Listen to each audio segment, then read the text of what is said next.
Hi, welcome to Bookie. Today we will unlock the book 21 Lessons for the 21st Century. According to statistics from the Internet Data Center, the amount of data generated globally in the year 2008 was 0.49 zettabytes.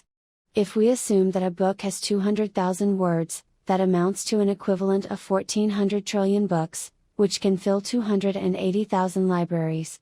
By 2011, the amount of data had increased by 2.7 times, which equals to an average increase of 250,000 libraries per year.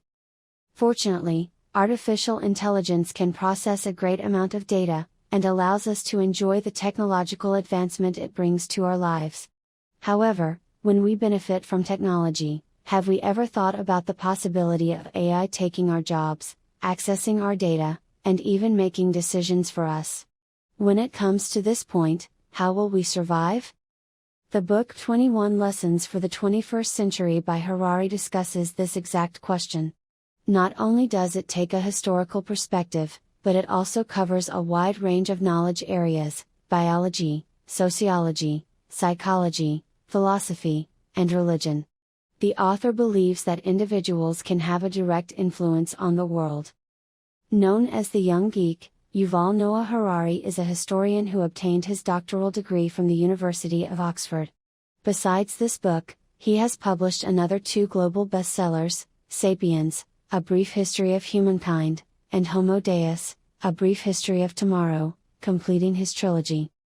Unlike the other two books, the one we are going to discuss today is more instructive. It focuses more on the challenges people are facing at the present moment. It gained enormous popularity and wide attention around the world since it was published, and has so far been authorized for publication in over 20 countries. This book has selected 21 significant topics on the solutions relevant to the future of humans. This bookie will divide them into three main parts. Part 1 talks about the challenges the information explosion era poses to human beings. Part 2 is about how individuals can find the truth. Part 3 looks at how individuals can prepare for the future. Part 1 challenges the information explosion era poses to human beings. We are now in the information explosion era, which poses several challenges to human beings. The first challenge is employment. We are very likely to lose our jobs as well as value as individuals in the future. Having a job is the basis for survival. At present, many people believe that artificial intelligence can replace people in doing simple and repetitive work, making available a wider labor force to do higher value tasks. Work that is creative or prone to change, such as the work of painters, musicians, doctors, and lawyers, cannot be replaced by robots. Although that's the case for now, AI possesses two abilities that human beings lack: connectivity and renewability.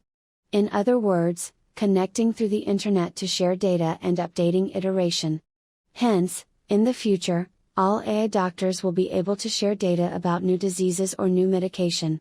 If we bring the characteristic of connectivity into full play, patients in remote jungles and mountains would be able to find hundreds of AI doctors on their cell phones and compare their performance.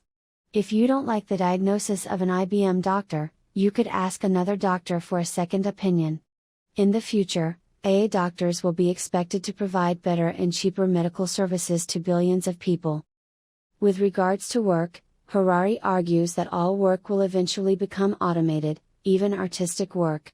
For example, a music robot can detect that our heart beats faster when Beethoven's Symphony No. 5 is on.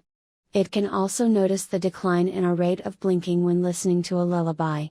According to the test results, algorithms can remove discordant note combinations, and add its own rules of composition.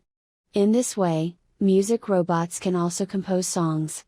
Given the statement that art is for the masses, songs composed by AI may resemble popular songs nowadays.